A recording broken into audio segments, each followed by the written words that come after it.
Pachinko by Min Jin Lee. Now, I finished this book a couple days ago now, and today I would like to share my thoughts on it a bit because it's a very interesting novel, which, surprisingly to me, is a lot more divisive online than I initially thought. So, I bought this book a couple months ago now, back in January, knowing pretty much nothing about it at all, other than the fact that it's a pretty popular novel. I think it's fair to say. In my local bookshop at least, it's constantly on display as a curated bestseller. And now, having finished it, I can certainly see why. There's a lot of fun to be had here, so let's dive into it, why don't we? And just like last time, I'll skirt around any substantive spoiler as much as I possibly can. So, what is it about? Pachinko is a multi-generational epic which centers on a Korean immigrant family and broader migrant community who settle in Japan in the early 20th century. And when I say generational epic, I mean that less so in a geographic sense and more in a temporal sense. It covers almost the entire 20th century and is one of those books where the years just fly by page by page. In my quite limited reading of this genre, the only equivalence I can extract is 100 Years of Solitude by Gabriel Garcia Marquez, where whole livelihoods and lived experiences come and go at the turn of a page. And despite being a very different novel, it gave me quite a similar feeling. The reader becomes a sort of transient spectator to the Korean experience in Japan over the course of history. It's a very well-framed book in that regard. So, the premise. The book follows its protagonist, or at least its most prominent protagonist, Sunja, an ordinary teenage girl living in a small Korean village amidst the Japanese occupation of the peninsula. And on one fateful day, she meets a mysterious, immensely wealthy gentleman who, in her adolescent naivety, she falls in love with and ends up with his child. Until it comes out that this dodgy bloke is already married. As such, Sunja's reputation is obliterated. Overnight, her tragic mistake essentially brands her as a whore who sleeps with other people's husbands. Any limited status she once had as a wife to a potential suitor, gone. Until she meets a Protestant minister named Isaac, who, compelled by compassion, offers to bring her to Japan with his hand in marriage, thus saving her from her shameful mistake. And thus the story goes. Sunja and her husband Isaac move across the sea to Osaka and move in with Isaac's brother and his wife, setting the stage for the beginnings of a new family. And from here on, the main theme of the novel, I suppose you could classify it as, is the constant search for a sense of belonging for these migrant communities amidst rampant xenophobia throughout 20th century Japan. How do these Koreans find belonging in an overwhelmingly cold and unwelcome land? How do they adapt when they're cut off from their homeland? A homeland under colonial occupation until the mid-1940s, only to be sliced in half in the 50s. There's an incredible loneliness in the novel. They're unwelcome in their current land, and the land where they would be welcome barely exists. So, seeing the different ways in which these characters find community, find solace in their lowly status, is fascinating to me. Some stay resilient and make the most of what they have under such dire circumstances, while other characters in the novel attempt to flee, as it were, from their ethnicity, and attempt to fully integrate as Japanese citizens, ashamed by their own blood no matter how successful they may be. You see this reactional dichotomy of sorts all throughout the novel. Resilience against shame, hope against fatalism, faith against despair. The novel constantly ping-pongs back and forth between these two themes, and the characters as constructs to explore these reactions to being a marginalized people are very well done. For the most part, they are very nuanced and likable, the kind of people you just want to see succeed in life. Especially a character called Noah, who dominates much of the middle part of the book, and is, in my view, the most well-constructed character in the novel.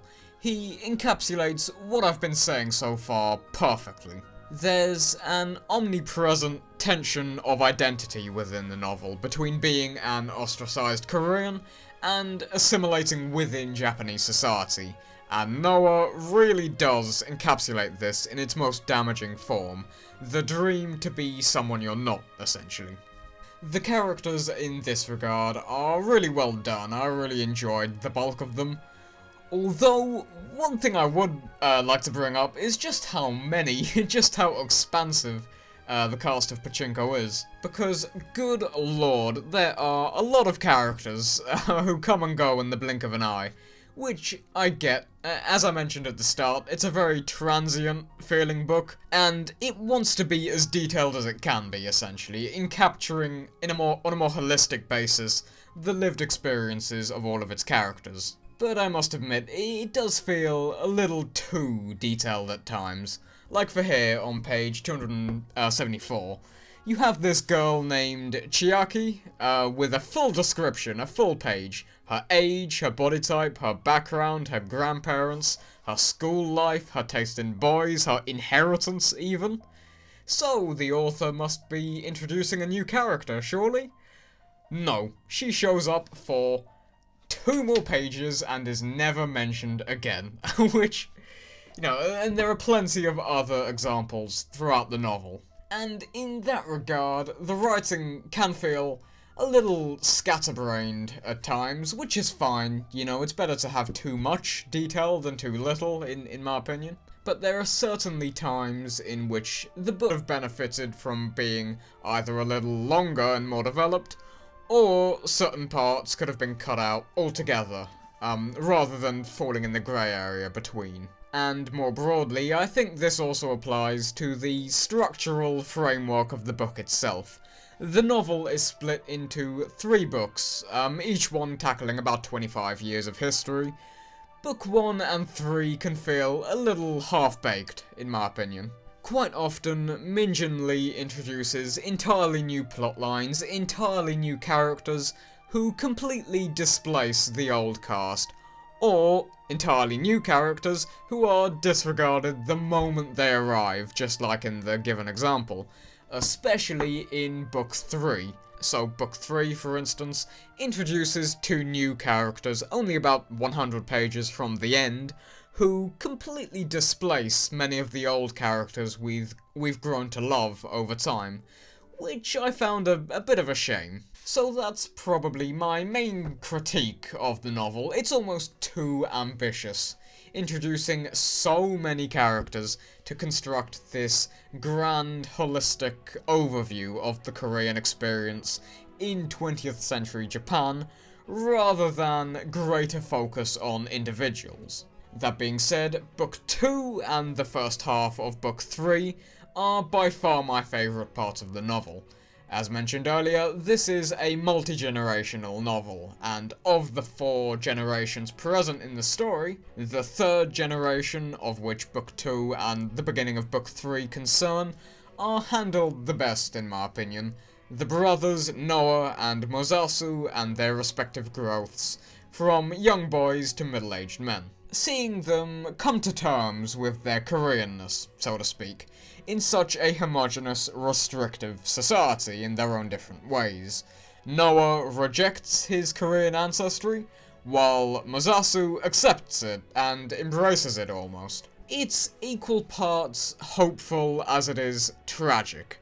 No matter how wealthy or educated you may be, your status is derivative of your blood. Throughout the novel, being Korean is frequently depicted as a curse or a product of fates. But on the other hand, some characters accept their ethnicity, they take pride in it, they find and construct a sense of belonging amongst each other as the decades tick by and the dust begins to settle. And that's all I really wish to say substantively for today. This was a fun read, which I would wholly recommend, and going forward, I want to put these books I feature on the channel on a tier list of sorts and develop it over time. A couple weeks back, I discussed Flowers for Algernon by Daniel Keyes, which is comfortably S tier for me. I think I made that quite apparent in the video itself. As I said then, it's one of my favourite novels of all time. Pachinko by Min Jin Lee, however, is on the cusp between an A and a B for me. I'll put it, for the meantime, I think it falls in an A minus, if you ask me. I enjoyed it very much so, though not consistently from start to finish. It's not perfect, but certainly a worthwhile read. I can definitely see why it's a divisive book, and a lot of people don't seem to get along with it. But with that being said, I have little more to say, so thank you for watching.